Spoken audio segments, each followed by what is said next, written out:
95 to participate. I'm seeing someone has written resilience. Great. If you're not able to access Menti, I'll also just put it in the chat box.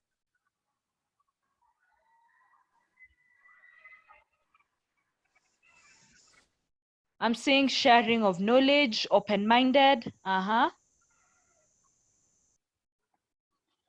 So when you hear the term interdisciplinary, as a medical student, non-medical student, student doing any particular course, if you're here, wherever you are, what comes to your mind? I'm seeing someone says myriads.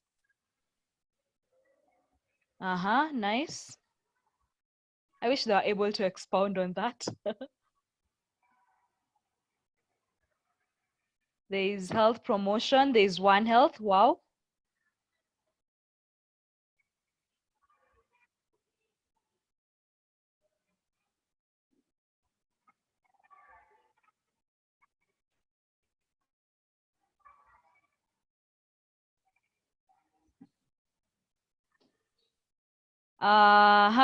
Sharing knowledge in many areas.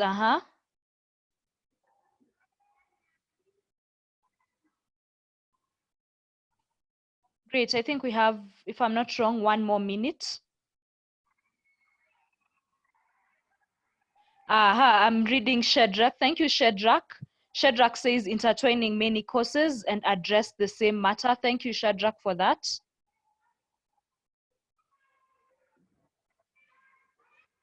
One more minute. So when you hear interdisciplinary, what do you picture or what comes to mind?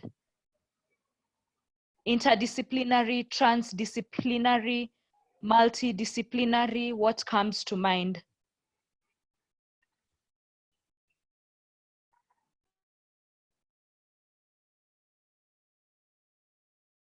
Okay, so thank you so much for your participation. I'll take the mic back to Laura or Nikita. Thank you so much.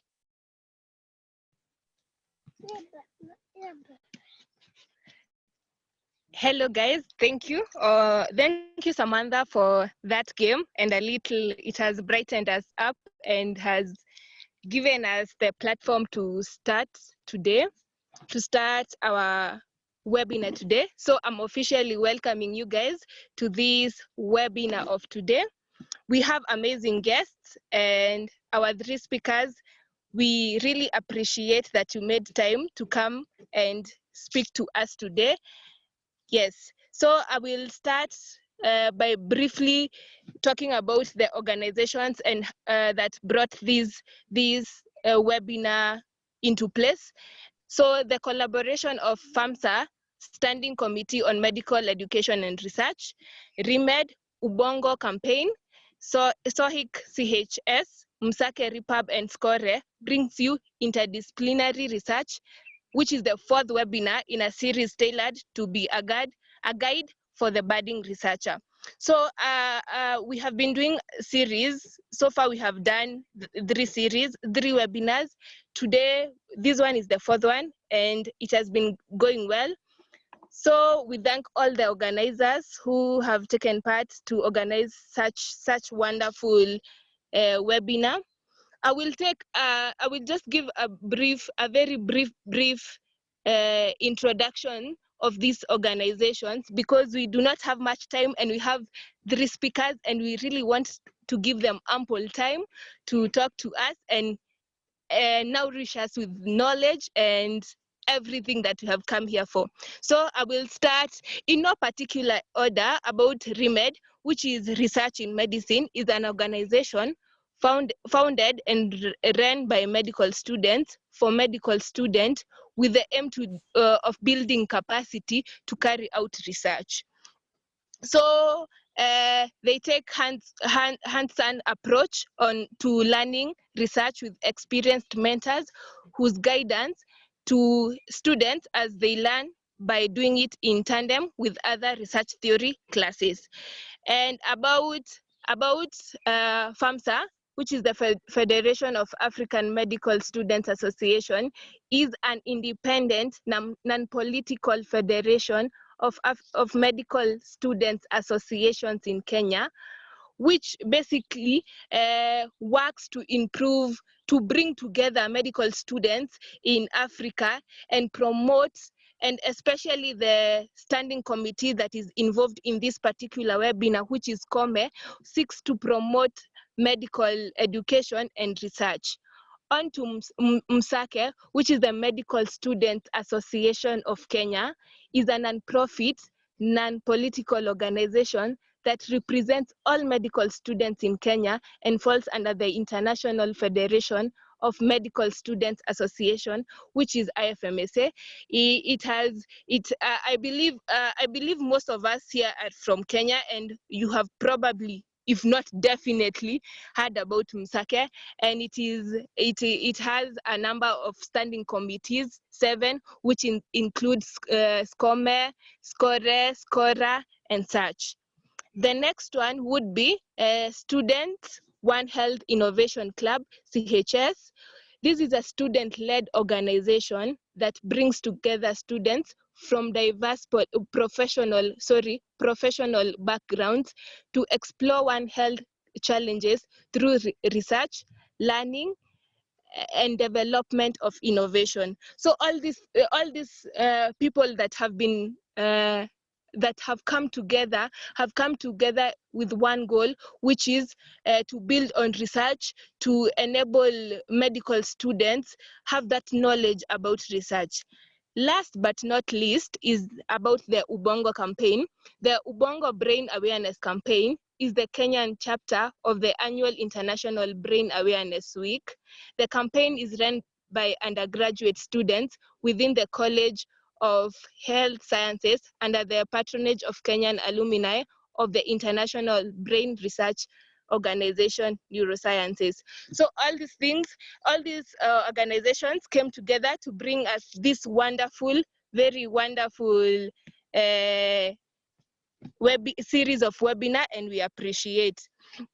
So with that introduction, we are going to go, our topic for today, as we all know, is interdisciplinary research, and we have involved ourselves in a game that was trying to make us ask ourselves, what is that one thing that comes into mind when we hear of the word interdisciplinary research? But I won't talk too much. I talk too much. I'll try not to talk too much, because today we have 3 speakers who will go deeper on that. Our first speaker is Dr. Patrick Muinde. Just a minute, I want to share my screen so that I can do the introduction. Sorry, just a minute. So, Dr. Patrick Muinde holds a Master of Science degree in veterinary epidemiology and public health at Royal Veterinary College, University of London. Currently, he's a research manager at the World Animal Protection Africa region, which is an animal welfare organization. He has worked at the International Livestock Research Institute, being involved in several multidisciplinary research projects. Dr. Patrick works with key stakeholders to highlight how animal health and welfare benefits animals, people, and the planet at large. So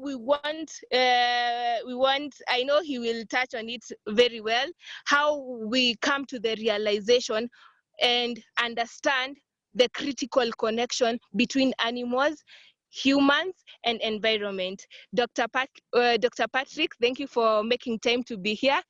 Please have the floor. Welcome. Yeah, thank you so much, Laura, for that introduction. I'm just going to share my screen.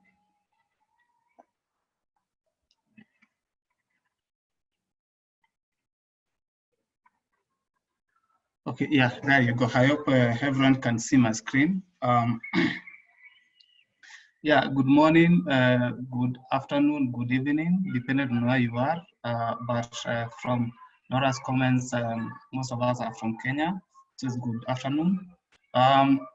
It's a privilege to be here today to be here with you to talk about research, and I'll be taking you through multidisciplinary research. Approaches, interdisciplinary and transdisciplinary. Of course, some of you mentioned some of keywords that came to your minds when you hear about some of these approaches that we use most of the times, especially when you're talking about One Health. We'll see if you got some right. There you go.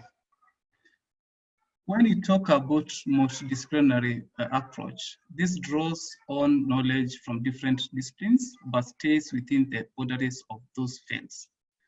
That is according to National Sciences and Engineering Research Council of Canada. And to make sense, I've tried as much as possible to use everyday food examples to help in understanding these terms, because they have been used many times and also misinterpreted many times. So multidisciplinary is like a mixed salad, or rather a vegetable platter, as you'll see in that photo there, in which ingredients remain intact and clearly demarcated. For example, in that you can see there's cucumber, there's tomatoes, there are onions, there's lettuce, they are separate.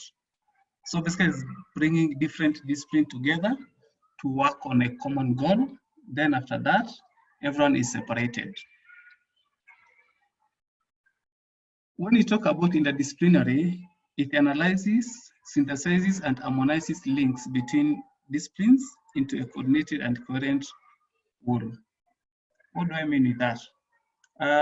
Basically, it's like a melting pot, such as when you make stew. I believe everyone here has ever made a stew. When you bring ingredients together, and by the end of it, you can partially differentiate them.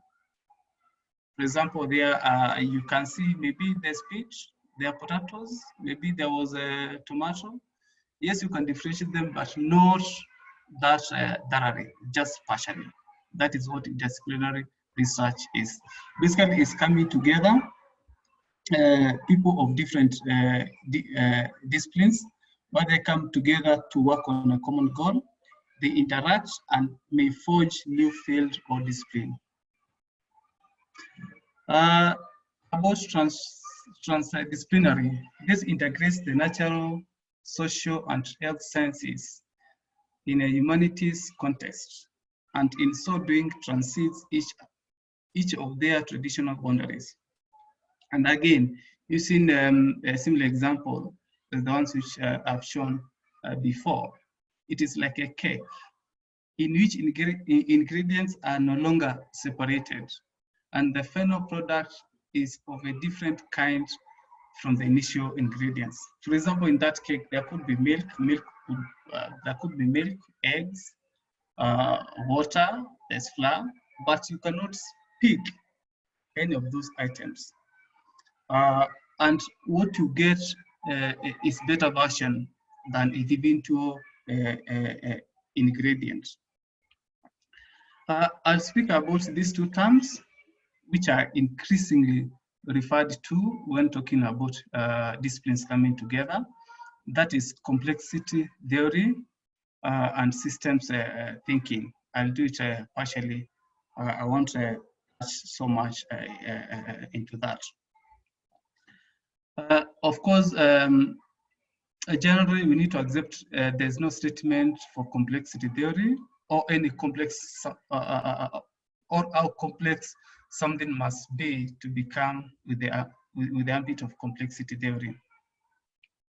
But of course, complex systems can include natural world, human-animal relationships, as well as businesses or organizations coming together.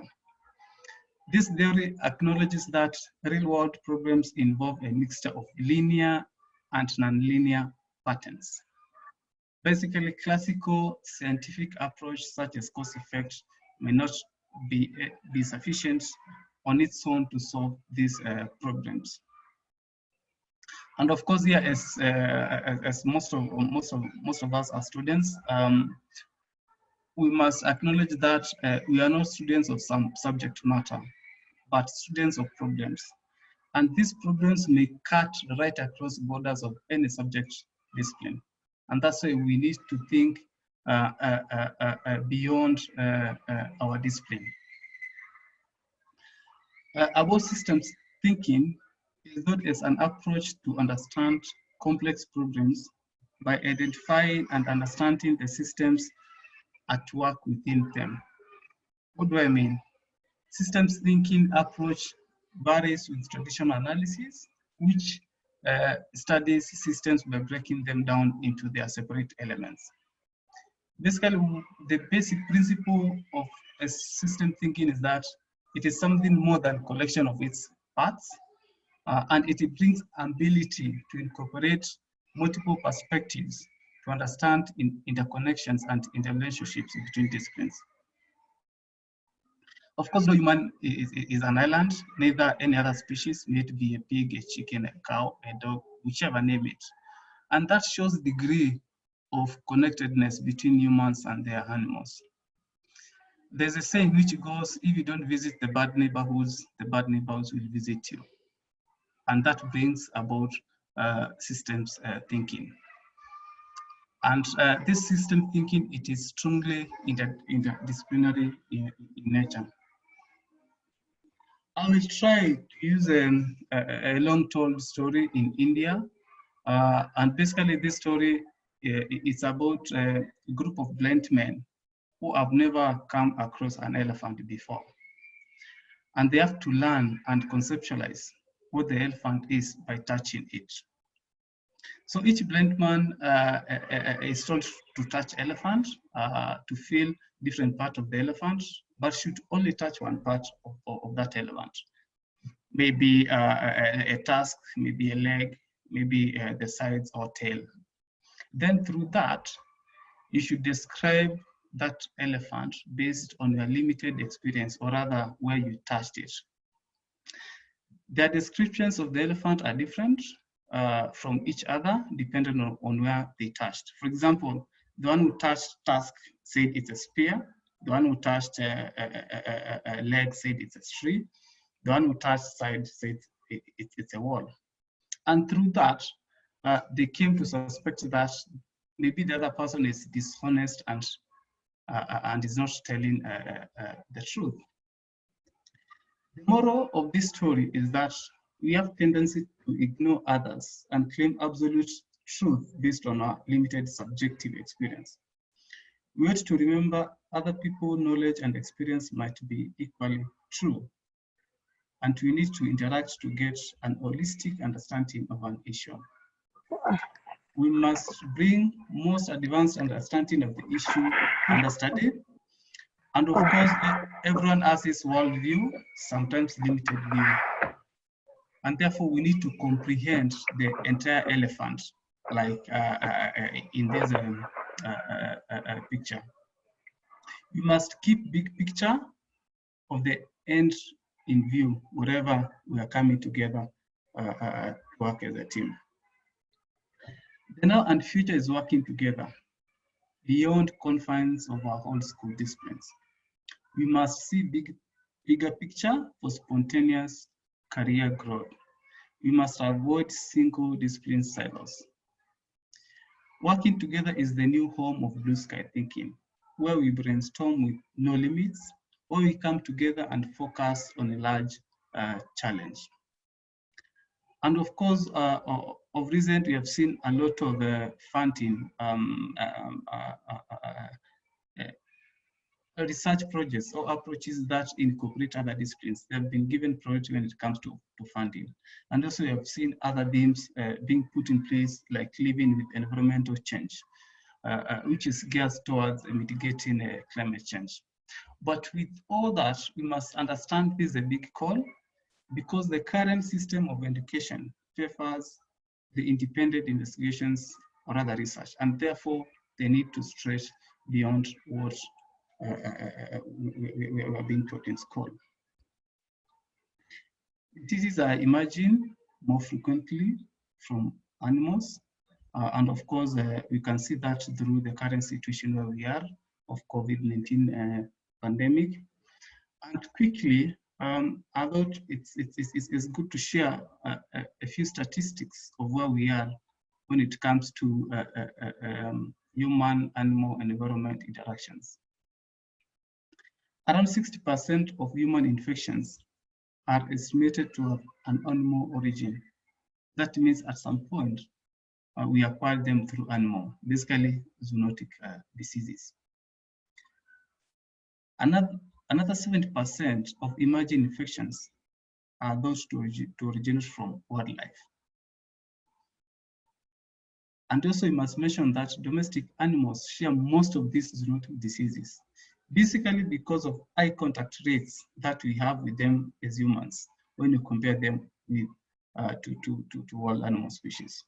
And of course, around 80% of pathogens infecting animals are multi-host, meaning that they move among different animal hosts.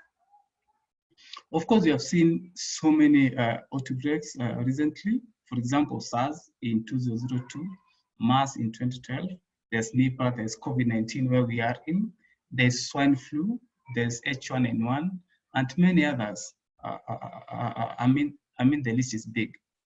But with all that, we should not also forget the big role played by vector transmission and food systems, especially through value chain. I will touch on some of the key drivers of these emerging diseases.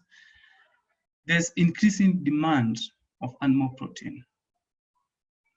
Currently, globally, we are around 7 billion, and by 2050, we are projected to be 9.7 billion. But bringing this home to Africa, currently we are at 1.2, and we expect it to double to 2.4 billion by 2050. So that will mean we will require more food to feed ourselves. Where will that food come from? We're increasing, but the space where we are living in, it isn't increasing. Therefore, we're going to see a lot of intensification and industrialization of animal production. That will come with finance institutions putting money into farming, investors putting money into farming to use the small land that is left and also to meet the high demand of these products. And that will come with high consumption of antibiotics. For example, close to 3/4 of antibiotics used in the world are used in farming. There was a study that was done in 2010, and it showed that livestock consumed at least 63 tons of antibiotics, and that was projected to increase by 67%, I think, by 2030. And basically, this shows how superbugs are emerging on farms from antibiotic overuse.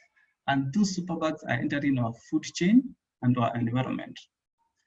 Of course, you see how we treat waste from animals. For example, in our homes back in the village, we use manure to enrich our farms, our crop farms. But we don't see that as a risk in that those manure, they carry resistant bacteria, and they might be carrying resistant genes, which can be passed to other pathogens. And to bring this home to you as medic students, by 2050, it is estimated that 10 million people each year are expected to die from infections that cannot be treated by antibiotics. If we don't take actions now, we are going to pre-antibiotic era, whereby people are dying of small infections. I use this picture just to show what intensive farming systems, or rather factory farming, looks like. These animals are confined together, they are cramped together. They live in high stocking density in barren floors. And what does that mean? that causes intense physical and mental stress, which results to immunosuppression and shedding of pathogens. Some viruses, such as swine flu, bird flu, Nipah, all those originated from farmed animals, just because of conditions or practices that we do in our farms.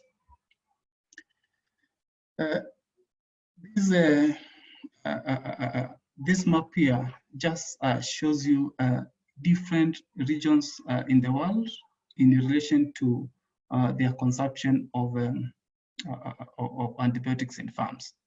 Of course, you see China there is coming out clearly, being the leading producer of eggs and pork, which they control 40% of the global output.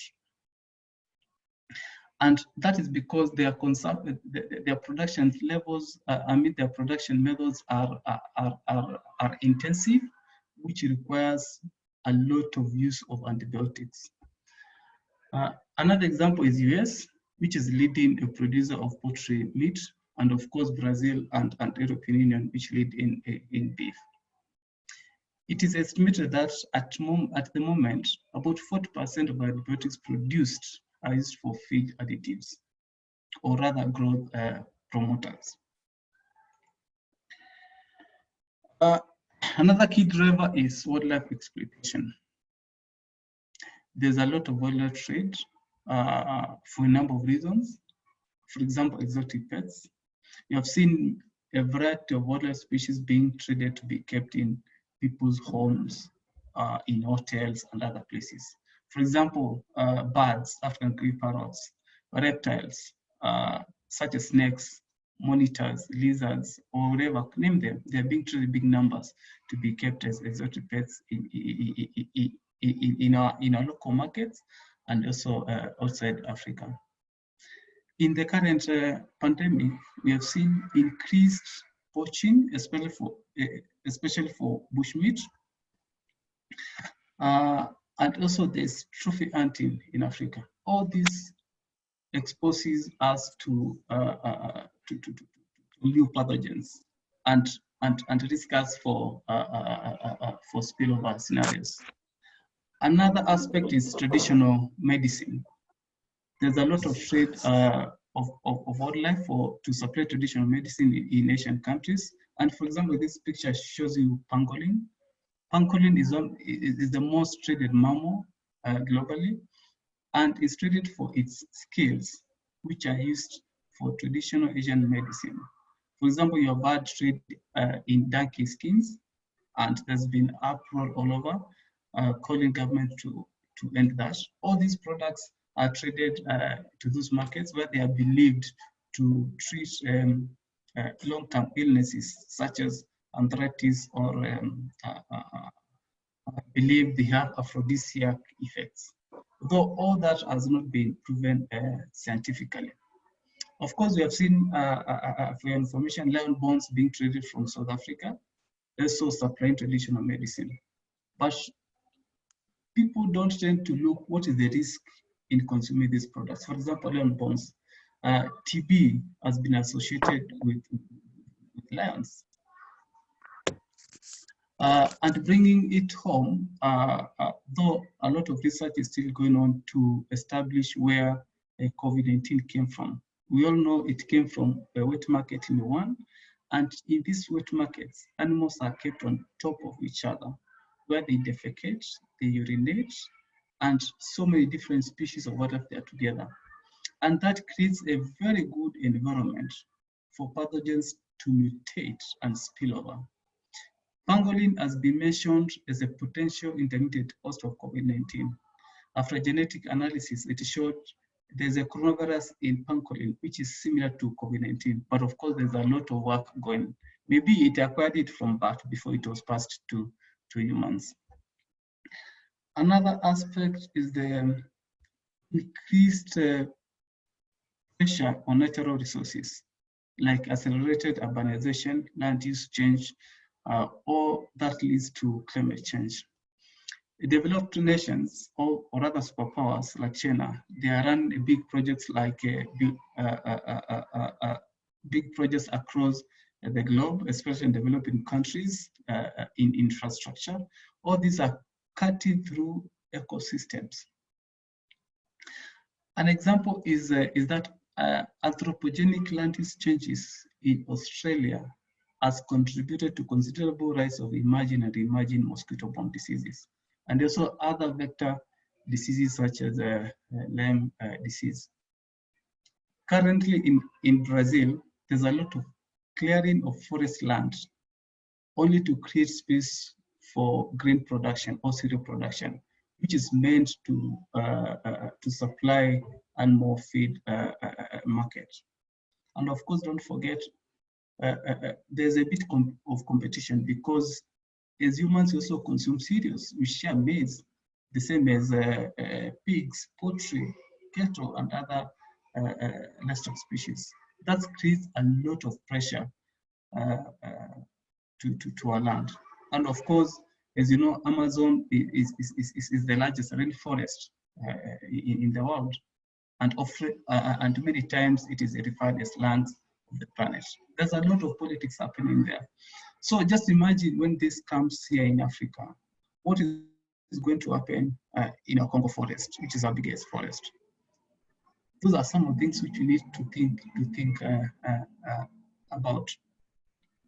A recent report by IPCC, that is Intergovernmental Panel on Climate Change, is asking us to cut greenhouse gas emissions, especially carbon pollution, as much as possible and as fast as possible, because temperatures are increasing. Global warming is real. It says that carbon emissions should start declining by now and probably reach net zero by 2050 in order to control these increasing temperatures. You have seen new diseases or outbreaks like for Rift Valley fever, which has been associated with changes of precipitation and floods. All these create environments where vectors can breed and increase in numbers. I have this picture which I'd like to share with you, and basically shows you how we are connected with wildlife, with the livestock, humans, and also environment. If through this interaction, you can see how close it is for a pathogen to spill over from one species to another. And that's what we are calling for that working together to be able to control some of these diseases which we are getting from other species due to spillovers or close interactions with wildlife. That I just mentioned, as an organization, we are running a big campaign which is calling the end the global wildlife trade, because it has already shown that this trade is hotbed of emerging infectious diseases such as COVID-19. Not only that, but also 75% of emerging infectious diseases affecting humans are likely to originate from animals or products. So it's high time to stretch ourselves and to bring all the disciplines together to understand how these disease dynamics are like, and also be prepared for future pandemics, not to find ourselves in the current situation. Of course, you can visit our website to learn more about our work and how we are bringing different disciplines together to try to have a common understanding and to work towards the same goal. With that, I say thank you, and I'll be happy to take your questions later on. Thanks. Wow. Thank you so much, Dr. Patrick. That was a wonderful presentation. I think for myself, what I have taken home would be that we need to think beyond our discipline, because all these things are intertwined. So thank you for that. And also, when you mentioned about how antibiotics are being used a lot for like poultry growth, it it just reminded me of something, a joke. I don't know if it's a joke. It reminded me of a conversation I had with a friend of mine, and she was saying, I don't take drugs, I don't take antibiotics, so I don't get sick. So this body, if it was to be tested, you wouldn't find traces of antibiotics. Then I was like, do you eat fish? Do you eat chicken? She said yes. So I told her, if you eat those things, there is a likelihood that you have antibiotic stresses in your body. So anyways, thank you for that presentation. Just to remind the attendees of some few ground rules is that you have been muted, so do not unmute yourself unless you're given an opportunity to, and then we will take all questions after the presentation, but meanwhile you can type your questions in the chat box, but all the questions will be answered after we are done with all the presentations. So we move on to our next, I will share. Dr. Patrick, kindly stop sharing your screen so that I can be able to share mine. Thank you so much. So our next one, you will please pardon me if I don't know how to pronounce that your name. Sometimes it's a little difficult. So our next speaker is Dr. Riyad. I apologize in advance for any mispronunciation. So Dr. Riyad is a research fellow at the ZECH National Center of Evidence-Based Healthcare and Knowledge Transition. Also is a PhD candidate of preventive medicine and epidemiology at the Department of Public Health. He graduated as a doctor of dental surgery, a dentist, from Tanta University, that is in Egypt, and served as the General Secretary of the International Association of Dental Students. He's also a co-founder of the African Dental Students Association. So, Dr. Riyad, welcome, take the floor. And I'm looking forward to your presentation. Welcome. Thank you so much.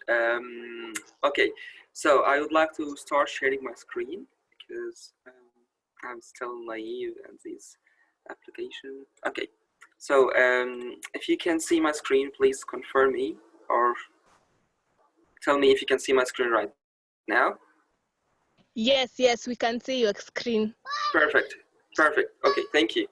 So I'm gonna do it like this. Okay, perfect. So thank you again for this kind invitation. It's a great pleasure for me to be with you today, especially as you say, like I have a kind of a typical background from medical students. I'm a dental graduate or dental practitioner, and I would like to thank you once more for giving me this chance to share my perspective about interdisciplinary research in healthcare from my personal experience and the knowledge I have allocated so far. So as you said, I am a PhD candidate of preventive medicine and epidemiology at the Department of Public Health at MSAKE University in the Czech Republic. So I would like to start with a brief intro about myself. I got my dental degree at the year of 2016. So I'm still not fresh grad, but I'm still a young practitioner. And during my undergraduate life, I have been involved with, actively in student organizations similar to FAMSA and the other medical student organizations you are probably knowledgeable about. So let me tell you brief about our world as well as dental students or as sister organizations for years. So I was actively working in the local association of my own university for dental students. Then after some time, I was promoted to work in the national board of our organization in Egypt. Then who is a colleague of mine from all over Africa. We worked together for 2 years to establish the AfroDSA, which, as I said, it's kind of a sister organization for FAMSA, and it was started in 2017. And finally, I served for 3 years as an executive board member of the International Association of Dental Students, which is kind of a counterpart for the IFMSA. I come here, as I said, to learn from you and also to share my experience. So let me start with it. At the beginning, I would like to give you also an image about my current life as a researcher in the Public Health Department and also the Center of Evidence-Based Medicine in the Czech Republic. I am working as I said previously, frequently in the Public Health Department, and as you can imagine, like the Public Health Department should be the most multidisciplinary place in the medical faculties. So in my department, I'm the only dental person, or the person from a dental background. My supervisor is a microbiologist. The other colleagues of me, the PhD students and postdocs in my department, are either medical graduates or nurses or pharmacists or biologists, or even come from humanitarian background like lawyers and sociologists. So this is, you know, one of my 2 workplaces. The other workplace, which is the Czech National Center of Evidence-Based Healthcare and Knowledge Translation. Most of the workers are methodologists and are also field experts from different health sciences. So I would say, like, this topic of today is the best match for me to represent my current life and my current work. And the take-home message I would like to give you today is that research is an interdisciplinary art.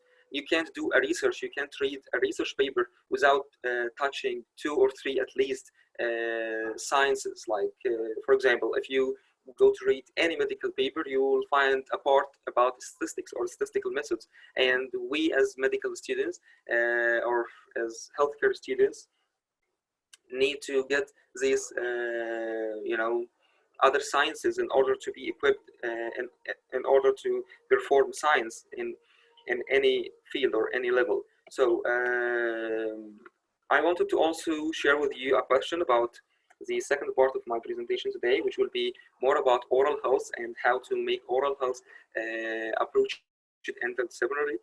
But I want to ask you this question. Do you agree with this statement, like your teeth could kill you one day? I will try to see the comments. So if you can please comment or tell me your opinion, like, do you agree or disagree with this statement?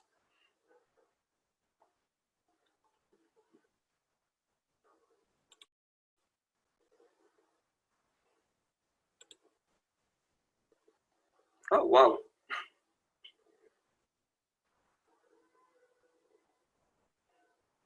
That's pretty amazing. Okay, so I see that almost most of you like agree with me in this statement, which I also agree on, that our teeth can kill us. It's not an exaggeration. It's not even a joke. It's a fact. And I would like to, you know, share with you with this tragedy. So just kind of, you know, announcement that this story is not very cool. So as you can see here, this nice guy called Demon Driver.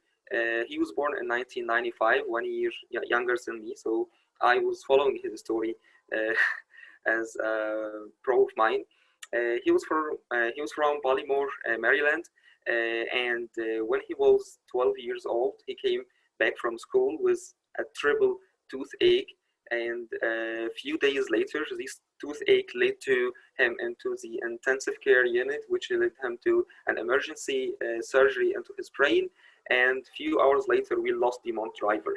So the Washington Post picked up this, the Washington Post reporter picked up this story, and on the February 28th of 2017, this was the headline: for want of a dentist, Prince George's boy dies after bacteria from tooth spread to brain. So a few weeks later, this story became viral among the counties and cities in Maryland, and even the congressmen started to talk about it. And few months later, Maryland moved from being the worst, I would say, worst state in offering dental services or oral health services to children to one of the best states in the whole US. And this is one of the oral health politicians, Republican, sorry, Representative Ellie Cummings. He was kind of a godfather for this movement of oral health advocacy. And yeah, also an ironic part about this story is that Maryland or Baltimore, where DeMont was living, is the home the home place of modern dentistry. I mean, the first dental school in the world was established in the same place. So this, you know, moves us to the other point or the other idea that I would like to share with you. And this is frequent questions that I have been receiving during the last months since I started my PhD in epidemiology, that why a dentist would go for a public health study. Like, this is something that I try to, you know, answer frequently and try to find an accessible explanation for my colleagues from my own background of dentistry and also from different fields. But what I can see, or what I can say about this, is that dentistry should not have been taken out of the context of general medicine 200 years ago in Maryland. As I told you, like we as a dentist, I mean, I'm talking now about, on behalf of the majority of dentists worldwide, we have no clear understanding or explanation for why dentistry or dental education is separated from general medicine. Like, there is no biologic or real explanation for the separation. But what we are trying to do now, I mean, the organizations and institutions worldwide, is to try to break this wall. And my PhD in like predominantly or medically dominated field like public health is kind of a punch to this wall in order to build the bridge between oral health and systemic health. So this is another question also for you that I would like to ask you. Do you think that oral health should be only for dental researchers or researchers from dental backgrounds or dental degrees, or you also as a medical students can do such thing? Like, is it possible for you, or do you think of something like this, or have you been encountered such experience or such thought before? I mean, this is just an open question. Like, you can tell me, or you can just comment and tell me if you really think that it should be exclusively for dentists or also for you as medics.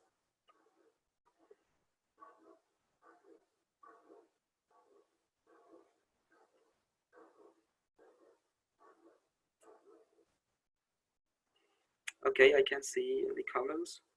So I'm trying to repeat. So do you think that oral health should be exclusively approached by dental researchers or dental degree holders? Mm-hmm. Okay, perfect. Okay, so long story short, this is like a previously known answer, which is no. And here is some examples. Like, in oral health institutions and in dental faculties, there is a lot of medics and a lot of researchers from different backgrounds that is not dentistry or not typically dental degree. Like people from microbiology, pathophysiology, medical ethics, epidemiology, social medicine, and even from other clinical medical specialties like pediatrics, internal medicine, dermatology, and so these are just like an example of the topics or the trending topics now we have in oral health research about salivary diagnostics. And yeah, now in COVID-19 time, it's very relevant.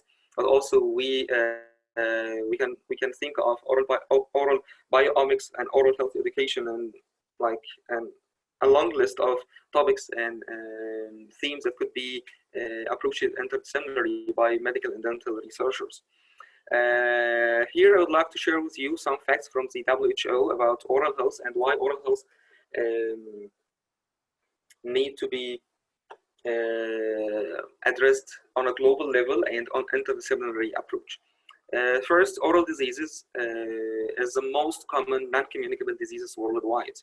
Also, according to the global burden of disease, half of the world population have, the adult world population have untreated dental caries, which means that they have an active bacterial infection inside their oral cavity, few millimeters or few centimeters from their brain and from their vital organs. And severe periodontal diseases which lead to tooth loss partially or completely is the 11th most prevalent disease globally. Severe tooth loss, which is edentalism that I have just mentioned in the previous sentence, leads to is the 10th most leading cause for years lived with disability. Regarding oral cancers globally, it is the is the 7th most relevant type of cancer affecting the human population, and it's number 3 in some regions of the world like Asia Pacific and some Latin countries.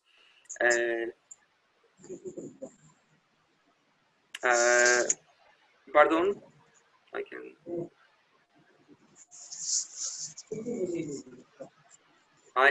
can hear some noise. Okay, perfect. Okay, unfortunately, dental treatments is very expensive worldwide, not only in low middle income countries, but even in high income countries, because it's usually executed from the public health,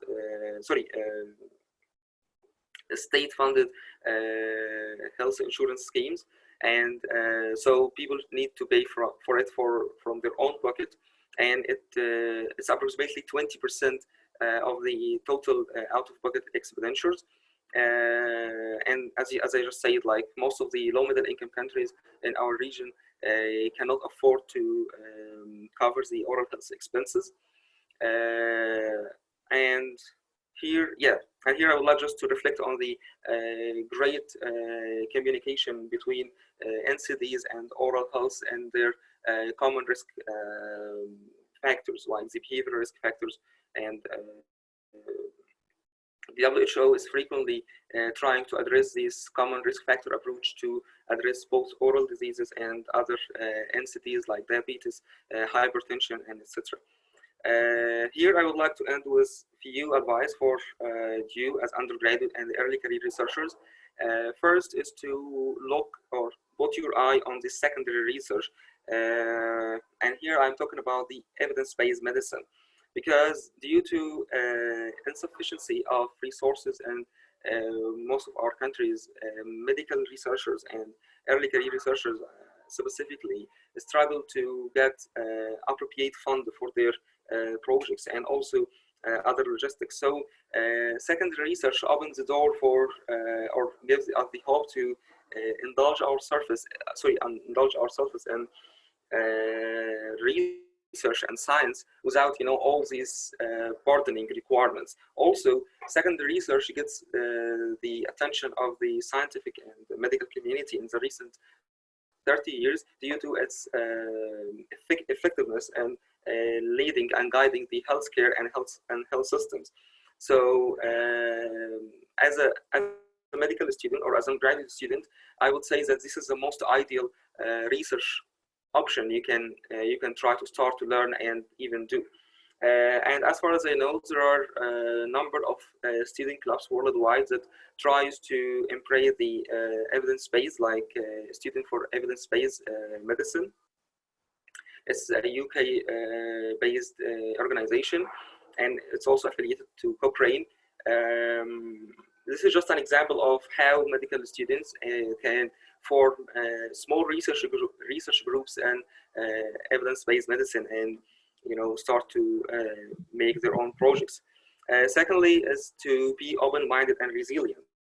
Like don't stick to your comfort zone. Don't think that the world boundaries is your own boundaries. always think that there are other opportunities ahead of you, and you need to be resilient enough to approach it.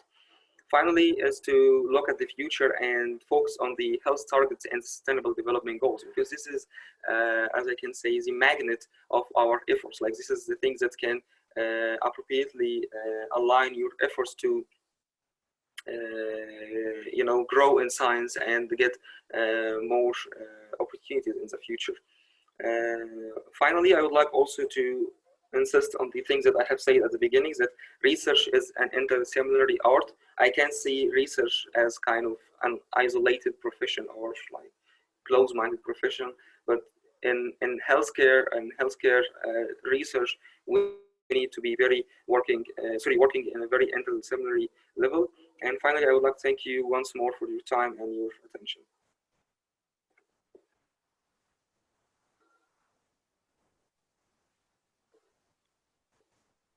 Thank you so much for that presentation. I would like to share what personally I have grasped from your presentation, from your wonderful presentation. You have basically emphasized on the point that Dr. Patrick shared with us, that if you want to do research, you have to, you don't have to be limited in one particular field. You have you have said that when you want to do a research paper, you have to you have to include other sciences, maybe even 2 or 3 sciences in your research paper. Also, you have shared about being open-minded and resilience and looking at the future. That is what mainly I have grasped from your presentation. And also, you personally, and I know maybe it might apply to other people here attending this webinar, is that I have never really actually thought about research opportunities, especially in the field of dentistry. And now you have opened my eyes and many of our eyes here, and thank you for that. We will be looking for such opportunities now and in the coming future. For now, I want to welcome Nikita from our team, so that she can give us a short icebreaker. Yes, so that we can stretch. You know, we have been listening for almost an hour now. Let us stretch as we practice something little, then we will go back afterwards. Welcome, Nikita. Thank you very much, Laura. And thank you very much to our first 2 speakers, Dr. Mwinde and Dr. Riyad. It's time for us to take our break as usual before we move on to the next part of the session, which is a talk from our 3rd speaker and the Q&A session. So you can see a projection on your screen. There's a code at the top that says you go to menti.com and you use the code 933495. So when you log into that website, it'll ask you for a code and you input the one at the top of your screen. And then go ahead and just answer. It's anonymous, so answer whatever you feel is your truth. What is your major take-home message from the session so far? Someone has said tupo pabaya. Well, at least now you know that you don't know something. It's worse when you don't know what you don't know. So tupo pabaya sana. Be open-minded.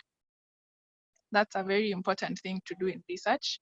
When you're close-minded, then your opportunities shrink. Let's wait for answers from other people. Menti.com, the code is 933495. Someone has said it's time we all went to vegan. Okay, I don't get the reference because I was away for a bit, and maybe that's the bit I missed. Maybe someone will tell me what was happening later. Someone has said we need to start. I'm starting now. That's, I remember from our first webinar in the series, there was a strong call to action where we said, don't just come and listen and then go home smiling, feeling like you know a bit more about research. Start, just write something, some kind of draft, and reach out to someone to give you some assistance. So I'm happy that that's a recurring theme, that you're feeling encouraged to start whatever knowledge level you have, just start now. As soon as you click leave Zoom meeting, go start. Someone has said resilience is their key take-home message today. That's very important. We know how taxing the work can be when you're doing a research project. So it's very important to maintain your drive, your diligence. Someone says research is always interdisciplinary. It's quite rewarding when you do it not focused necessarily within your particular workspace, but do something that's complementary to your other team members. So rewarding research is interdisciplinary. Being open-minded and appreciating the need for interdisciplinary coordination, that's true. I can see people are really fired up about being open-minded, so that's good. Don't limit yourself. Why should you limit yourself? Why? Research is interdisciplinary. Yes. Research is an interdisciplinary art. Good. So I think the people are getting the point of today. The theme is interdisciplinary research. So if that's your take-home message, then we are doing well. Look at the SDGs for inspiration as you come up with ideas, because you always want to do things that are relevant to society's needs. You want to be filling in a gap, not just working in a vacuum, even if your idea is very interesting. So that's a very good point. Look at the SDGs for inspiration as you come up with your ideas and research questions. Health is complex. There's no need to have a broader lens. No, sorry, there's need to have a broader lens. It's wholesome. So I think this ties in with a comment that said, don't limit yourself. Don't do that. Let's see, are there more comments to the person who's projecting the screen? Can we see if there are any comments further down?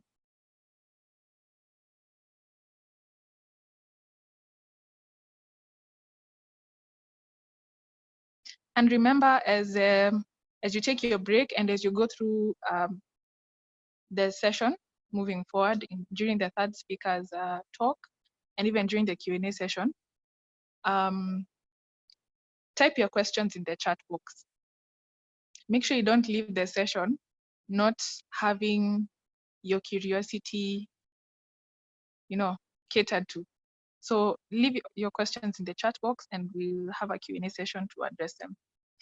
Someone has pointed out that I should translate to Popabaya for non-Kenyan audience members. That basically means we are in a bad spot. We're in a bit of a pickle. And so it sort of pushes you to do something about the bad situation you're in. All right, so let's see the time. Maybe I'll give another 1 minute for us to type in our. We actually have more, but I don't know what the problem is. It can't project. We have like more responses. Oh, I can see, yeah, they're actually 20. Are you able to see them? No, I can't see them. It's okay. I don't think I can project that.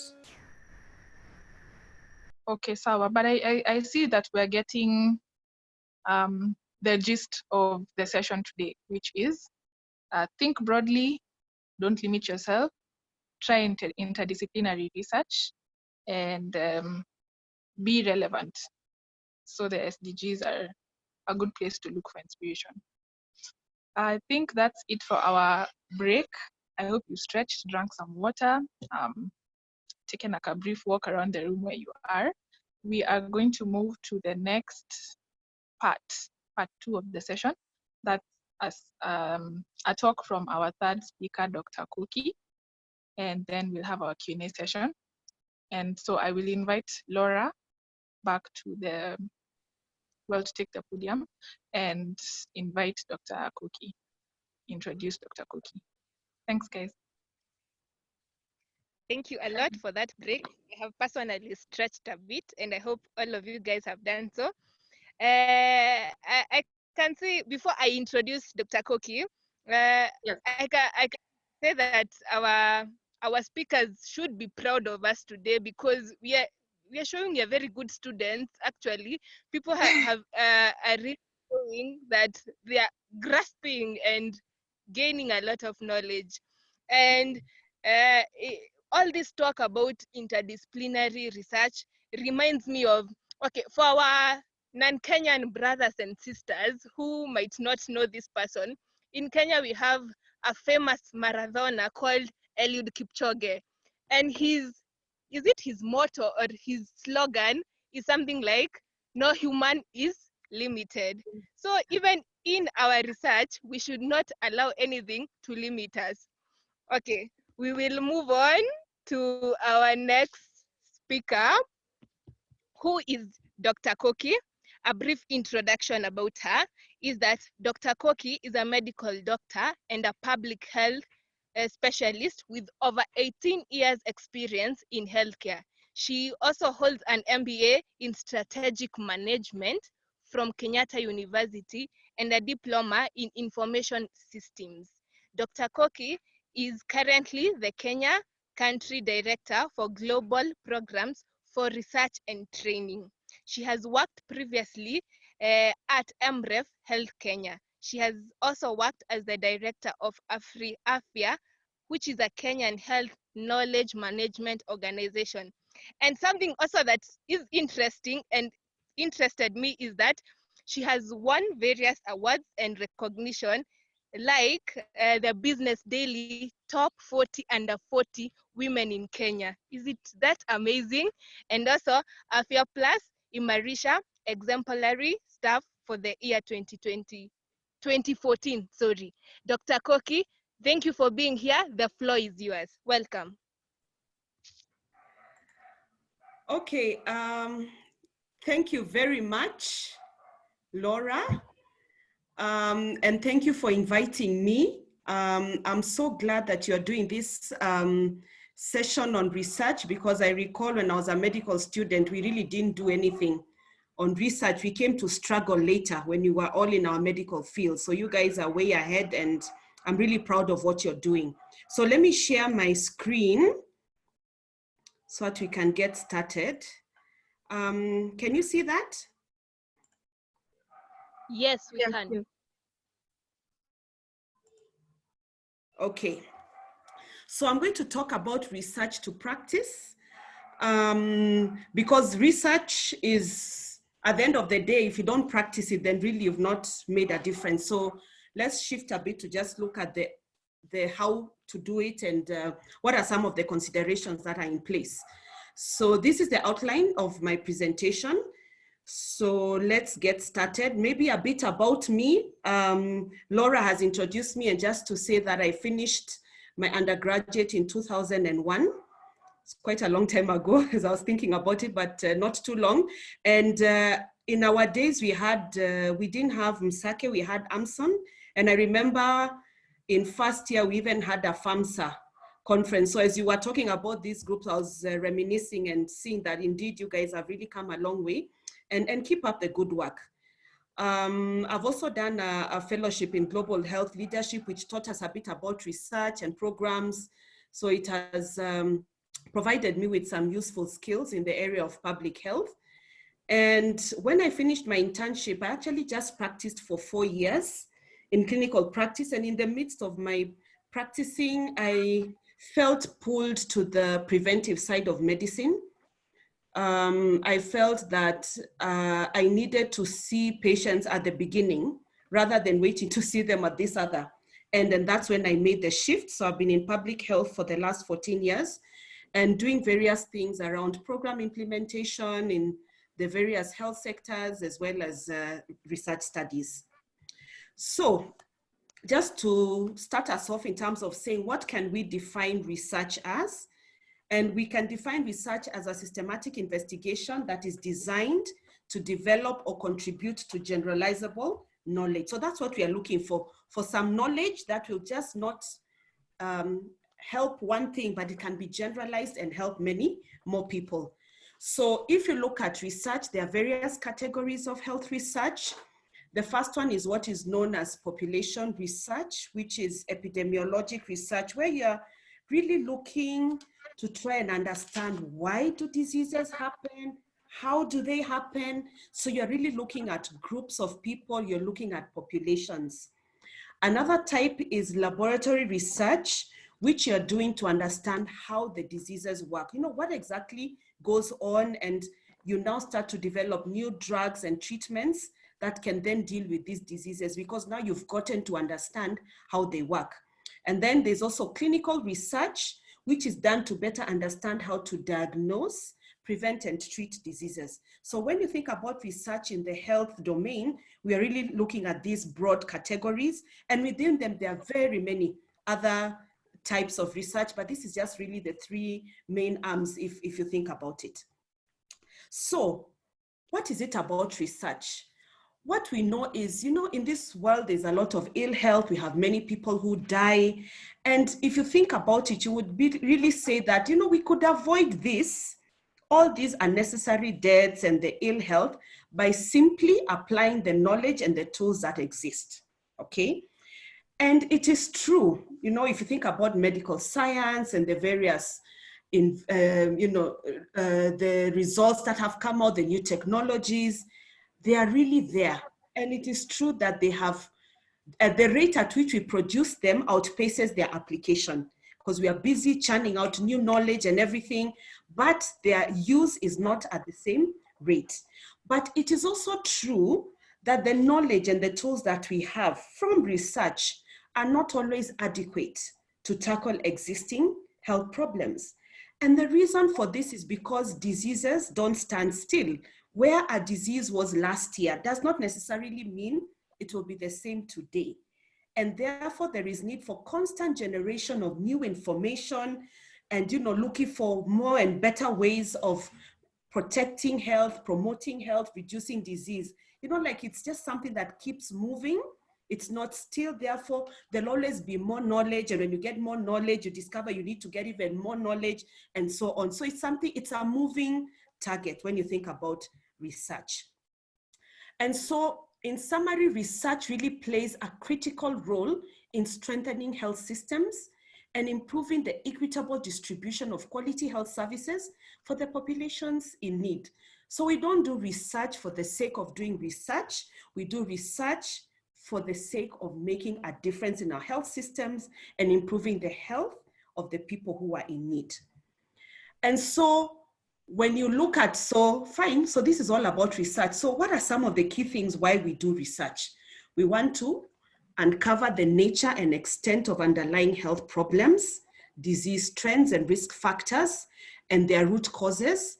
And this is where the interdisciplinary thing comes in, because determinants, or rather the things that affect health, are beyond the health sector.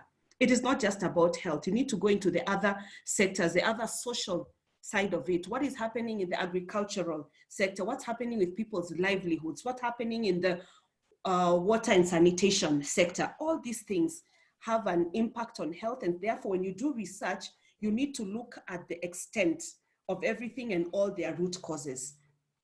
Then you also want to look at the relevance and transferability of knowledge and tools that were developed elsewhere. There is so much research going on in the world.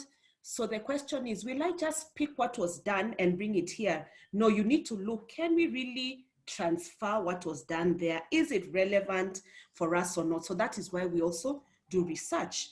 Then we also do research to experiment with adaptations to local conditions and context, because local conditions are different, contexts are different.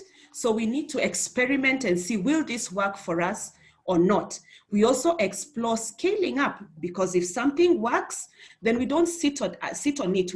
We scale it up so that it can be able to help even more people and become sustainable. Because remember, we said we do research for a reason, which is to help the health of our people. So if something works, you need to scale it up so that you make a difference.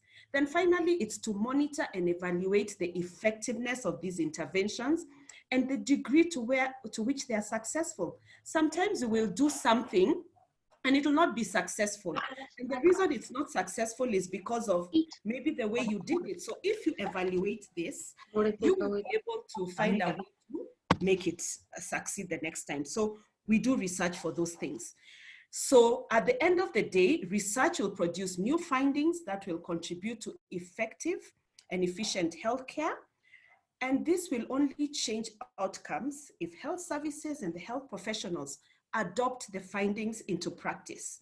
If they remain on paper, they will never make a difference. It needs to come into practice so that whatever good the research found is actually able to be translated to people. And a lot of times that the evidence-based innovations fail to produce results when they are transferred because their implementation is untested, unsuitable, or incomplete.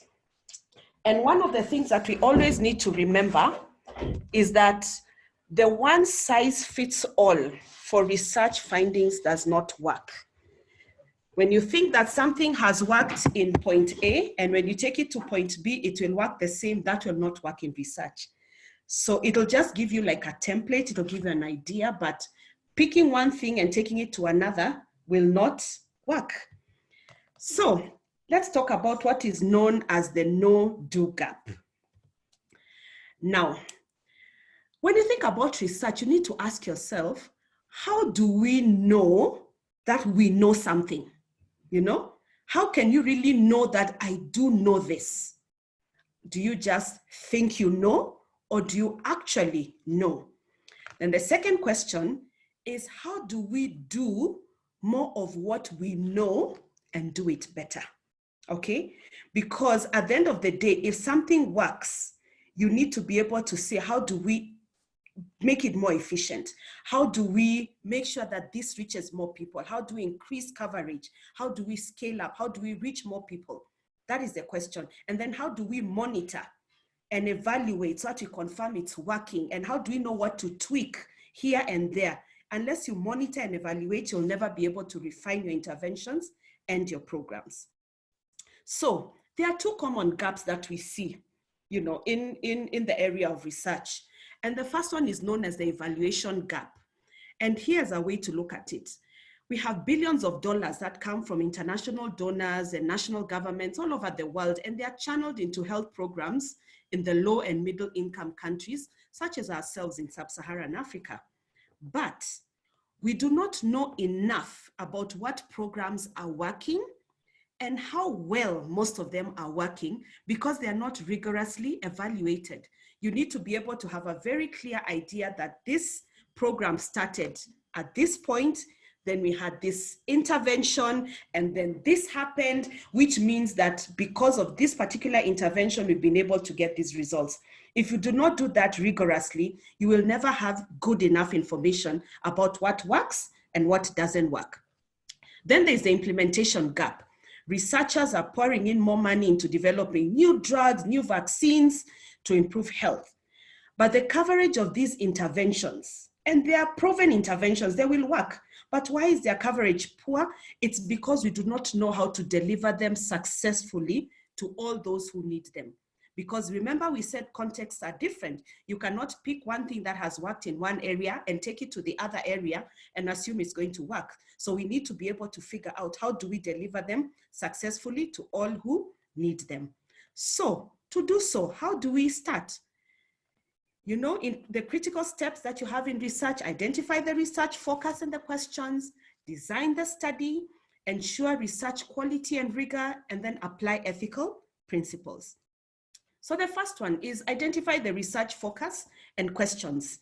Now, identifying the focus in research means there's a need somewhere, right?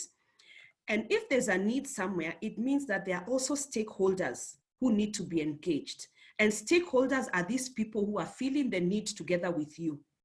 Now, when you reach to research, there's something you need, and especially if you're dealing with epidemiologic research, you know, research around groups of people, there's something known as felt needs versus perceived needs. You may think that a certain community has an issue with maybe maternal and child health, and therefore you want to do a research about how to improve their maternal and child health indicators, but that's not their felt need. Their felt need is that they have issues with water. They don't have enough water, and therefore that's why they have a lot of diarrhea and their children are not well. Are you seeing there's a need between what you perceived was the need of that community versus what they felt need? And therefore you need to engage, and then that's how you secure community participation and acceptance, and you're able now to conduct your research, and the findings are useful and meaningful to the people who ultimately benefit from that research. And then now you proceed and design the study where you set research objectives, you develop the implementation plan, and of course a monitoring and evaluation plan. Then ensure research quality and rigor. You must use acceptable scientific methods for your study. Otherwise, the findings will not be adopted. So again, you must use the laid down procedure so that you can have a scientific study. And finally, apply ethical principles. Remember, in medicine, we must do no harm. So even as you do your research, you must make sure in no way are you harming anybody. Now, forming your team, you must put your team together. And again, you're back to it. You need a multidisciplinary team with appropriate skills and expertise. So you have a principal investigator who leads the whole team, who is normally a medical doctor. And then you have your co-investigators, you have your data manager who will manage all the data you'll be collecting. You have your research coordinator or the research assistant who puts everything together and runs it on a day-to-day basis. You have the nurse, research nurse who will be interacting with the patients and the people who are actually part of the study. And then you have the regulatory coordinator who will make sure that you're following the rules and regulations, you remain ethical. If there are any problems, you report them. And at the end of the day, you do not injure anyone as you do your research. So let me give you 3 examples about studies that I've been part of and how we came up with them. Now, the first one is called the WellTel study. And mobile phone communication had been suggested as a method to improve delivery of health services. Remember when phones really started being used and people are like, oh yeah, maybe phones can be useful. But there was really not much data on the effects of this technology on patient outcomes, and especially in resource limited settings such as ourselves, where you're wondering, oh, do people have access to phones? Will they be able to, are they literate enough and things like that? So there's a randomized controlled trial known as WellTel Kenya, which was done, and it demonstrated that weekly text messages led to improved adherence to antiretroviral therapy and the viral load suppression among those who were started on ART. Okay, so it proved that. So now in this project, there was a problem. At that time, people would only be started on antiretroviral therapy when they had reached a certain threshold.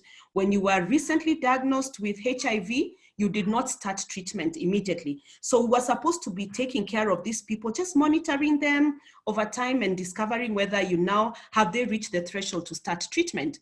Now, there was a problem because these guys were getting lost. So another study was designed to assess whether this same intervention, would it be effective in improving the retention in care in the first year after HIV diagnosis. So it's a intervention that has worked for those who are already on antiretroviral treatment. But now we are thinking, well, if you've just tested HIV positive, can we use it to keep track of you, keep talking to you, follow up, make sure we don't lose you in care, and at whichever point you need antiretroviral therapy, we are able to and start you on it. So that's a study that was done based on a need that was felt within the project. And it was carried out in this clinic that was already providing HIV services within the Kibera slums, which is a resource limiting setting. And therefore, if it works in such a setting, then really you should be able to scale it up in settings where the resources maybe are not as limited. Okay, again, we thought about this intervention that seemed to be very useful, but we were like, okay, so it's worked in HIV. Now, can we use it in maternal and child health? So this study was done first to find out who are the people who own phones, in rural, remote areas, and, can you actually use a phone to see how you can improve maternal and child health? And the aim was The reason for this was because, you know, the women were not coming to antenatal clinic on time.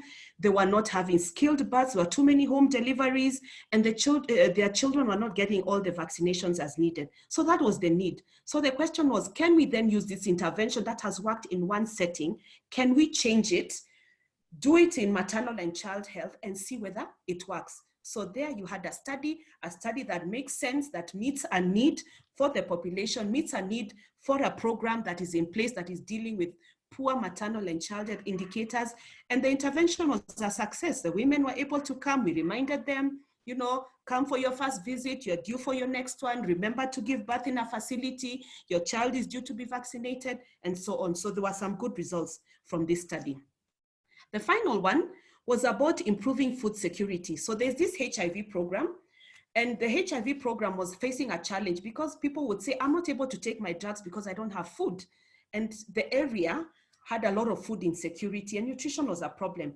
So a multidisciplinary team came together, researchers, physicians, we had engineers, bankers, farmers, statisticians, nutritionists, economists, and social scientists. They came back to see what can we do to improve health and empower these families. So what was done is to test an intervention that involved giving loans to these patients so they can start farming. In the process of farming, they will have food to eat, they will have extra to sell, and they'll be able then to improve their livelihoods. So you see, in that way, one, you've addressed the health issues because they'll have food to eat, and therefore they will continue to take their medicine and will be okay. And you've also lifted them out of poverty. Now, if you had just thought only as a medical person, you'd not be thinking about the livelihood challenges that these people face, which makes it impossible for them to adhere to their treatment. But when you bring everybody around the table, you discover that, okay, we need to look at this in a wholesome way. And we need to figure out how do we give them loans. Okay, once you give them loans, how will they pay? Once they pay, okay, how do they sell their produce and things like that? So this was just one way that really brought, was one study that brought so many people around the table. It was a multidisciplinary research, and it was able to have good results. So in summary, the overall aim of research is to improve health outcomes. We should never do research just for the sake of doing research. No, at the end of the day, it should be to improve something, to make something better. And as researchers, we need to identify opportunities to integrate research into the delivery of existing health programs. And let me tell you why, because this is one way where you're able to work within, because resources are limited. So it's a way that enables you to sort of maximize the limited resources, as well as also get outcomes that are able to have direct benefit to the people in that program. Then research findings vary depending on the different contexts on the ground, and this should never be overlooked because people are different, circumstances are different. So we always need to remember that. And anyone can conduct a research study, but you must follow the laid down procedures so that your research findings are scientifically acceptable. And finally, the one size fits all for research findings does not work. Therefore, there will always be need for further research. I know when you try to do a research, you'll look and you'll feel like everything has been researched on. You'll be like, there's no topic that hasn't been researched on. But the thing is, there's always need for further research because contexts are different. You may want to explore different aspects of it. And so there will always be need for further research. You just need to be very keen on what aspect you want to look at, and then, you know, do the necessary research and then proceed. Thank you very much. Wow, wow, wow. Thank you so much, Dr. Koki. That was absolutely, absolutely amazing.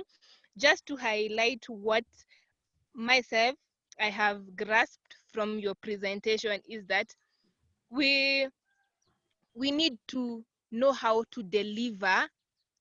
After a research, we need to know how to deliver these things successfully to all people who need them. Like you said, there is the difference. There is a difference between the felt need and the perceived need.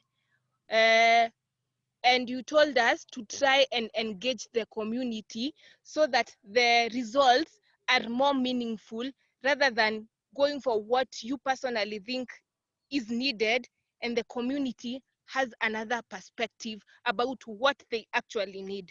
And then also, I have grasped that you need to, what is the word? Okay, I have grasped that you need a very good team. You need to come up with a good team, a supportive team that will enable you to carry out a good research. And also, I think the last thing I have grasped is that whenever we are doing research, our main aim should be to improve something, to improve healthcare, to improve humanity, because especially I believe all of us here, almost all of us here are have something to do with health. Are doing something to do with health related fields, and so one of our goal is to like better the community, do good works for the sake of humanity. And so research, we should not look at research as just an opportunity to have that written in your CV and make it look nice. And when you're going for interviews, you say, I did this and this. It should be more of to improve healthcare and to improve the lives of our people and of our community. So that has been very good presentations.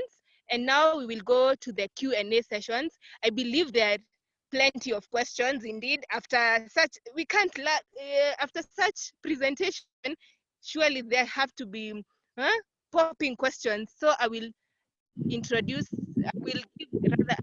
floor to Nikita to take over through the Q&A session. Nikita, welcome.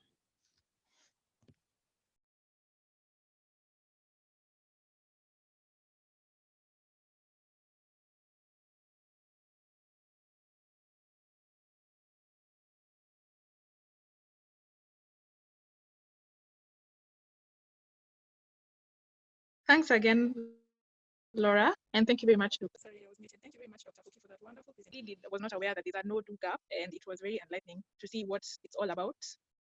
I'll certainly think more critically about the projects that I pick next to make sure that they are even more relevant to the community that I'm serving. So we move on to the Q&A session. We have a number of questions that were sent to the chat box. We can start with, okay, there's a question here that says, my question has to do with the current momentum of research, and I believe it's a question to all of the panelists or any of the speakers who would like to tackle it. So the current momentum of research, there is much more drive in developing novel drugs or practices and very little of sustainable strategies, which is basically the boring, overlooked strategies that work but are not appreciated or that go unnoticed. In fact, there are hardly incentive programs that reward such a focus. It is largely biased towards novel research rather than maintenance or sustainable research. Systems thinking shows how a reinforcing loop in developing novel drugs with little focus on how to sustain it is bound to lead to collapse. How do you think students, if not the professionals, can start by focusing on maintenance research rather than novel research? So any of our panelists, please feel free to take the question as we welcome other questions in the chat box.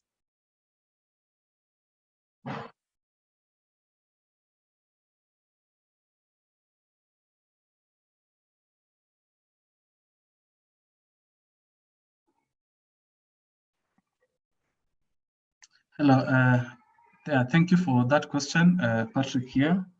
Yeah, it is interesting one. And I'll go back to mention where we are currently. For example, after first discovery of penicillin in 1920s, the last antibiotic to be discovered was in 1990s. So since then, there's no new antibiotic that has been discovered. And you have seen what I said about the current trend on AMR. There's a lot of work into that. And To develop a new antibiotic, it's a bit expensive. And what pharmaceutical companies are doing is selling what they have, because it's all about making money. They're making money with current antibiotics. Why do they need to invest a lot of money to help in developing new antibiotics? And the misuse of drugs is more driven by social settings, which is all about behavior change. There's a big call for people to change how they behave and how they treat antibiotics. A lot of effort being put to create awareness. The challenge is creating face to some of these challenges like AMR, not something that you can see with your own eyes, and its long-term effect. For example, it will take 10 or 15 years for you to see it. So to buy political support for those initiatives targeting AMR, it's quite a hard call. And that's where we come in. As people with more knowledge about AMR and how it spreads, that's why we come in to help people who are practicing, maybe in pharmacies, in hospitals, in agrovets, all those areas, to make sure they use antibiotics and they sell antibiotics under prescription. We did a small CAP survey last year but one, and it showed that many people can access antibiotics over the counter without prescription. And it was shocking that to find even some people who work in these shops have no knowledge. I mean, they have no background in veterinary medicine and also some in human medicine. So you can imagine where we are. So basically, it's a big call to create awareness. But of course, so long as research is going to make sense, it's still open, because as the saying goes, knowledge is power. So the more knowledge you have, the better position we are in to solve these issues. Thanks.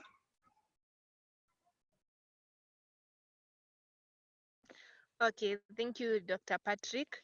I hope that question has been answered well.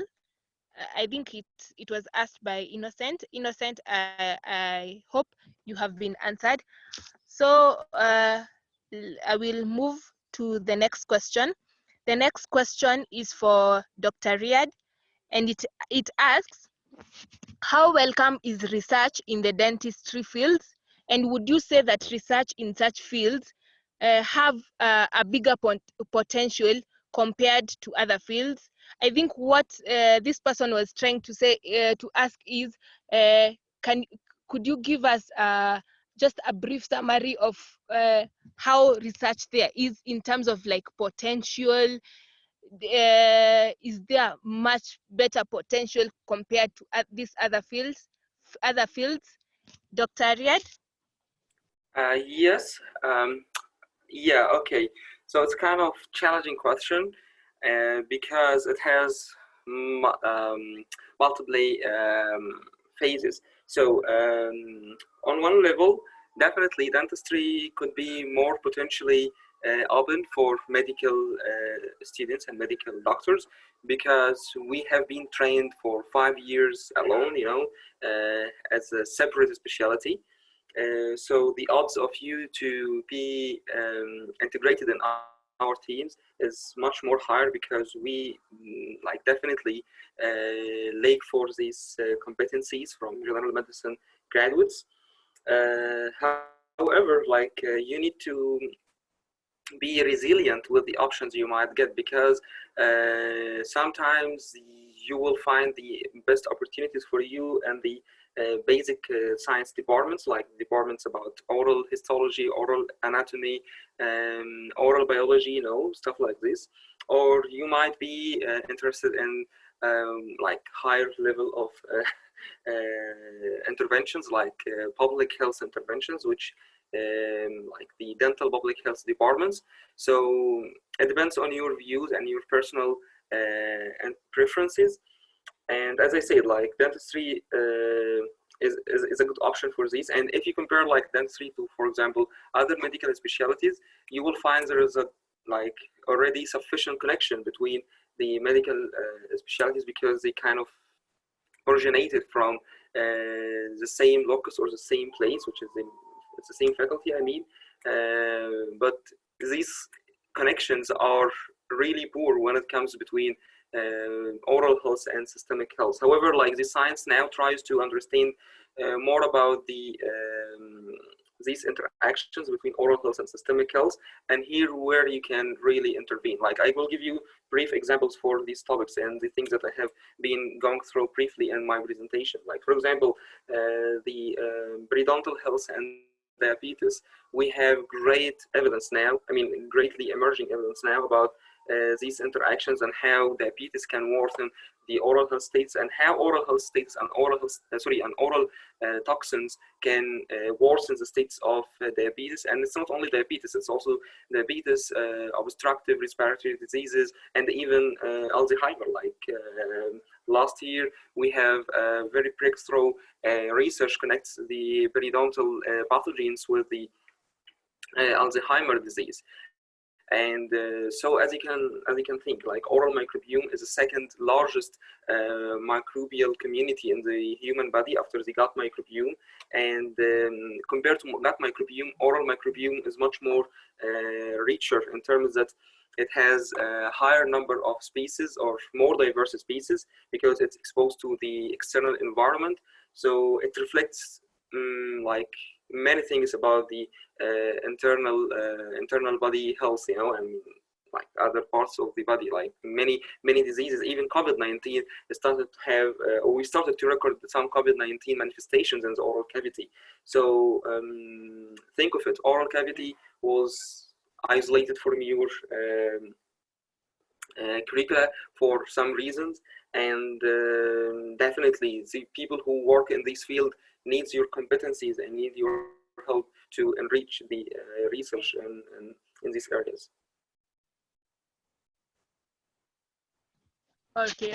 Thank you for that.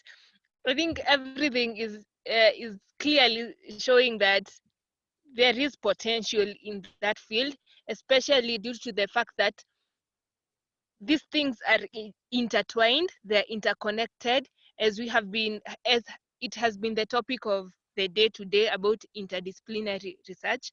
And the more Dr. Riyad speaks, the more I literally get into the sentence, this tooth of mine will kill me in every aspect. But anyway, moving on to the next question. This one is for Dr. Koki, and someone says, Dr. Koki, please elaborate on perceived need and felt need. Okay, thank you, Laura. Before that, I've seen one question about a position or what part can a medical student. Let me answer that, then I'll go to the needs question.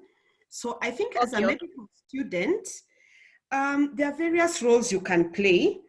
Of course, as you get started out in your, you are like first year, second year, you're still learning a lot of things. So maybe things like being like a research officer, somebody who is assisting, maybe you're assisting the research coordinator.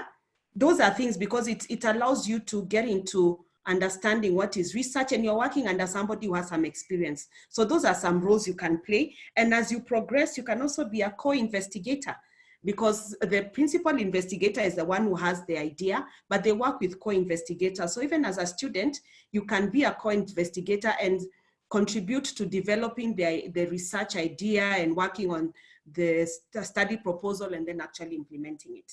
Okay, so there is a role, and feel free to go for these things. Sometimes you may think that you don't have the experience, but you learn. A lot of these things we learn as we do them, so be bold and offer yourself for these things, and you'll get a lot of experience as you go along. Okay, to the question about perceived need and felt need. I think maybe the best way, can I give an example of an actual project I was in? Maybe that will give you a good idea of what it is, because perceived need is what you think people's problem is and what you think they need versus what they really need. So there's this program we were doing in an area of this country that had really poor health indicators, you know, everything, the guys there, they are dying, they are so sick and everything. So when you go there, you will perceive that these guys, their problem is, wow, we need to put up more hospitals.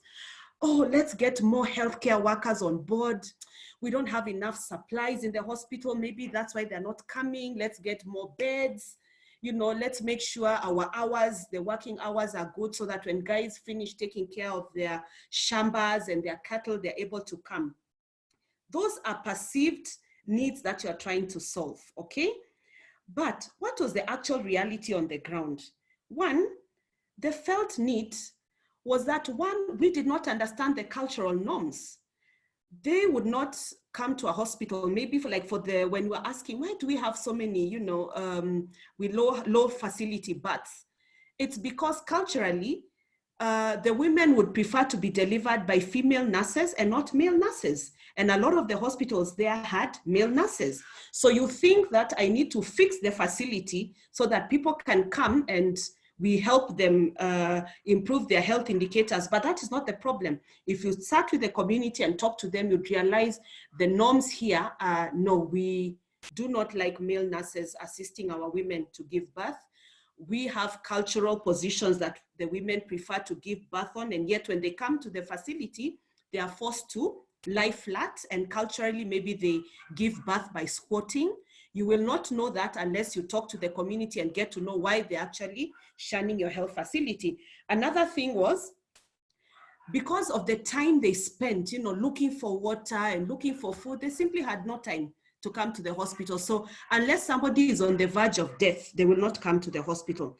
Now, if you listen to such a community, you'll realize we need to do something about water and about maybe household nutrition for these people, so that first of all, we sort that immediate problem, and then we can start telling them, please come to the facility, you know, because that is not pressing to them unless somebody is dying. If you're just sick with a fever, if you're just coughing, you'd rather go look for water, because we need water every day. We need food every day. So we now thought of, okay, how do we dig boreholes and give them water? How do we show them how to have kitchen gardens? And then when you do that, now you can start telling them, please, this health facility is for you. Please come and use it. Please, we need your mothers to come for antenatal care, and they shouldn't just come for one visit. They need to come for at least 4. We need your children vaccinated. Please let the mother come and deliver in a facility, you know, things like that. So I hope it makes it clear the difference between perceived need and felt need. Because once you do that, then you know the actual problem you're dealing with. And then you can now figure out, is there a study I can do then to alleviate this problem? Otherwise, you'll be studying problems that are really not real. Okay? Yeah, thank you. I hope that's clear. Okay, yes, that is clear. And I think you have explained it pretty nicely, and especially on the part of how the perceived need and the felt need, the point where you said we need to dig deep, we need to know the culture so that we can be able to engage the community to specifically know what do these people require most, what do these people need most. So I think that has been well answered by Dr. Koki. Then to the next question, which is, does interdisciplinarity influence the visibility of your published work? If yes, how? I think this question can be tackled by either of our speakers. The question is, again, does interdisciplinarity influence the visibility of your published work? If yes, how? Okay, so should I go? Yeah, take the floor. Okay, so based on my experience, it's much more better for you to do an interdisciplinary research. I mean, a topic on the borders between two specialties, or even more than two specialties, because this potentially increases your potential publicity. Like, for example, instead of going for the ENT or the ophthalmology journals, you will have the option to go for more number of fields, you know. And in this case, when you have an interdisciplinary topic, you will, as I said, you will have a variety of options, and this will positively impact your work and your portfolio in the future if you would like to continue or seek a job in academia or in a university.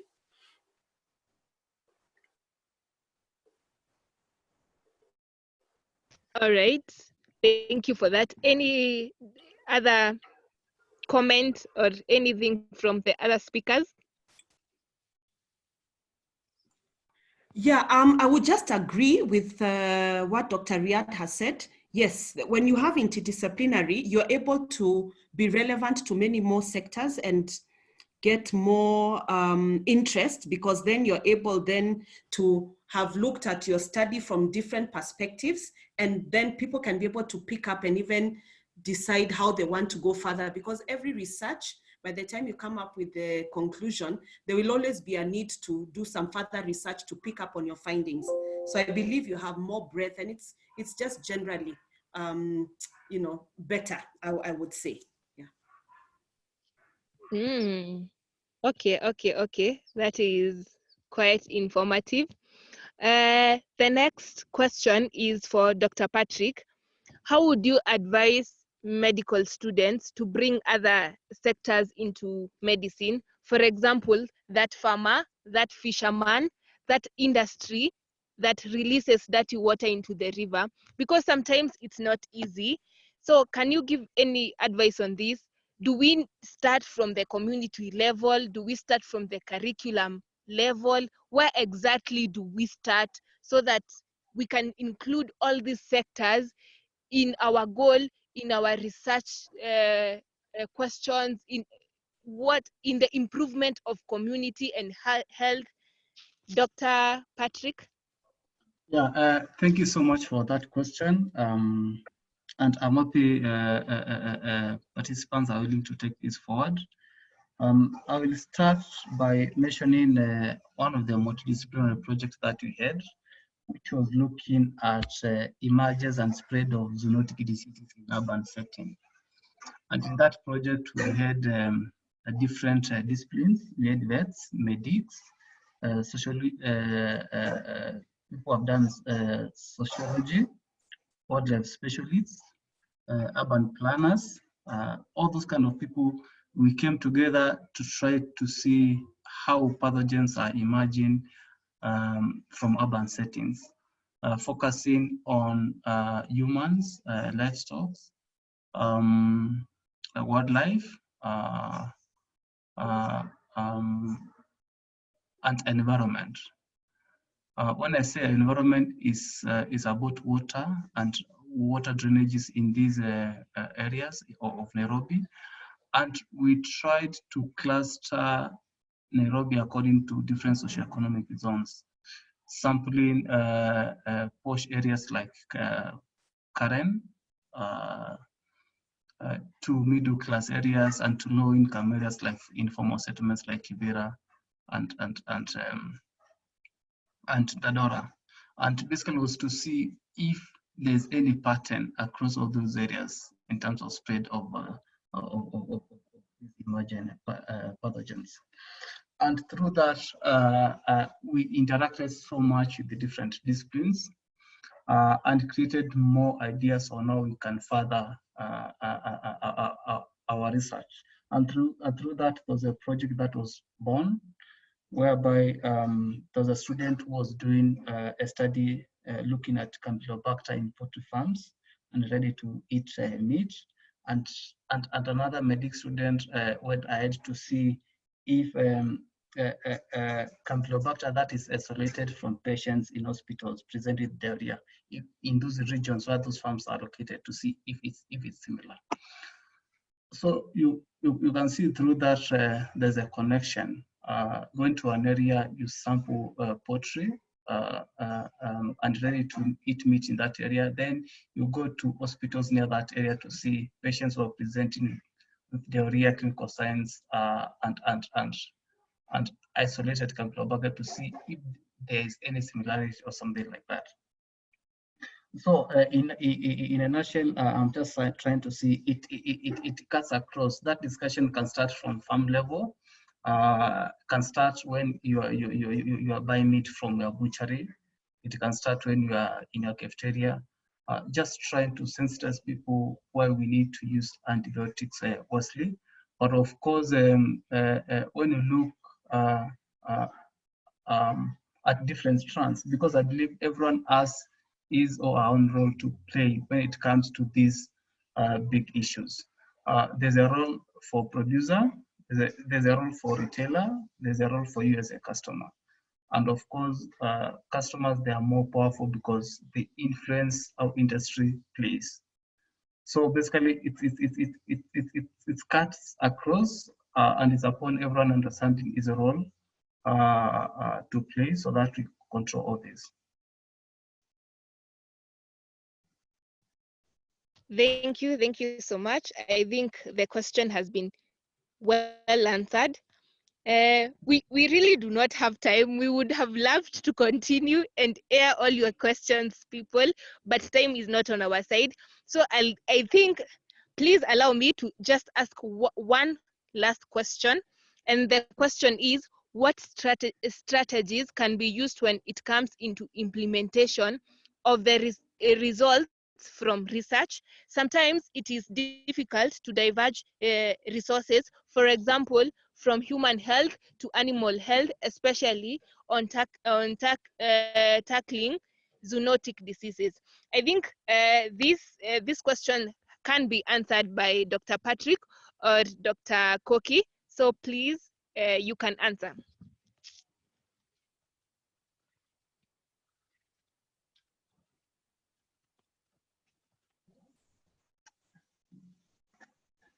I think Dr. Patrick can answer.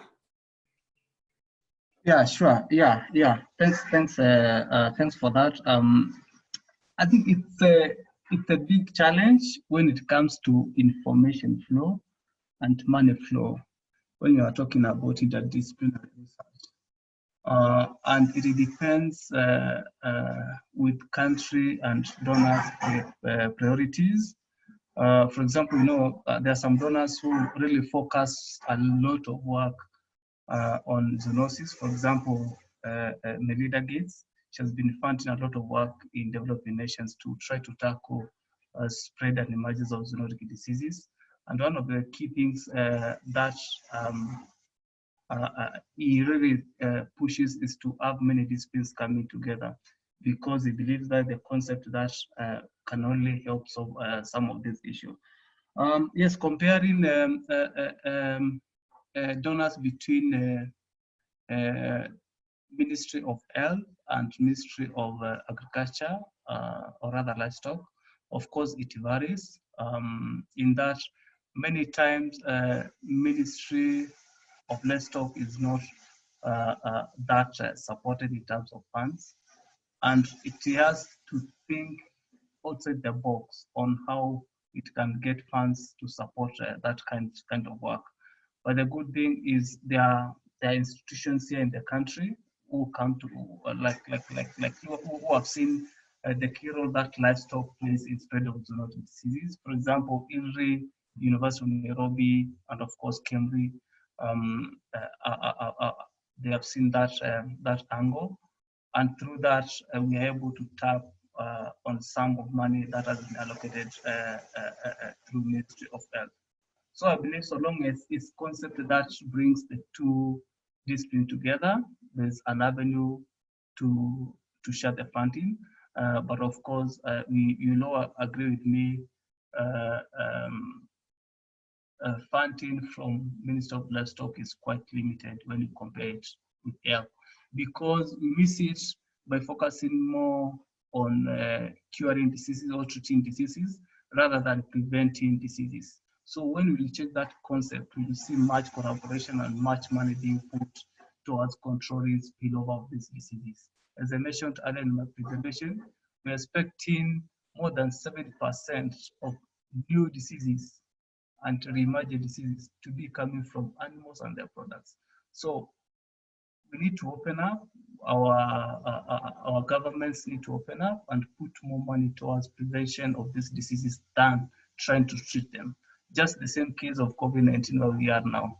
We do not pay much attention in preventing these diseases, regardless of getting signals from other outbreaks such as MERS and Ebola, which have been there, but we just ignored them. But look where we are. Governments now have taken economic side to save the economies than saving humans' life. So you can see where it's coming from. So I believe this is a wake-up call to focus more funds to prevention than treatment or rather cure. Thanks. Yes, and I absolutely agree that it is more important to prevent than to run helter-skelter here and there to try and cure something that we could have prevented. So guys, that has been all we had today. I know there are questions, but please, time is not on our side. I really want to say that I have learned a lot. It has been real, it has been great. But for now, I will welcome Tony Kiprono to give the vote of thanks. Tony? Yes, thank you so much, Laura. Hi, everybody. My name is Tony Kiprono. I hope I am old enough. So we are come to an end, and we appreciate participants for making time today.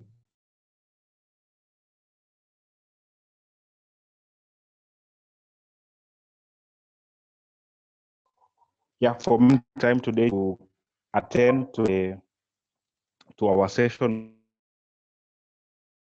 on interdisciplinary research. To our speakers, our dear speakers, Dr. Patrick, Dr. Riyad, and Dr. Kogi, we are grateful as part of the organizing committee. We sincerely appreciate for trying to make outstanding presentations. We are having actually come to an end. An announcement that I have is that our next session,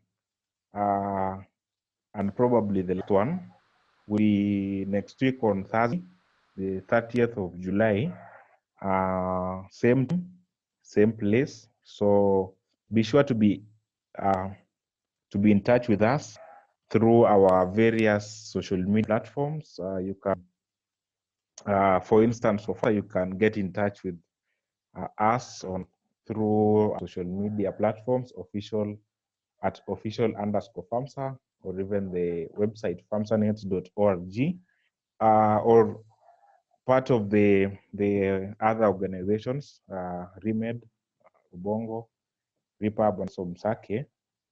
You can get, and SOHIC, yeah, you can get in touch with them through their platforms equally. So that's it for today. We would like now to end the session. In case you have any further questions, let me type my email address so that maybe if you have further questions, you can get in touch with me and even chat the way forward. So see you next week, same time, same place. Thank you so much, and bye. Thank you. Thank you, people. Bye. Bye. Thank you. Bye.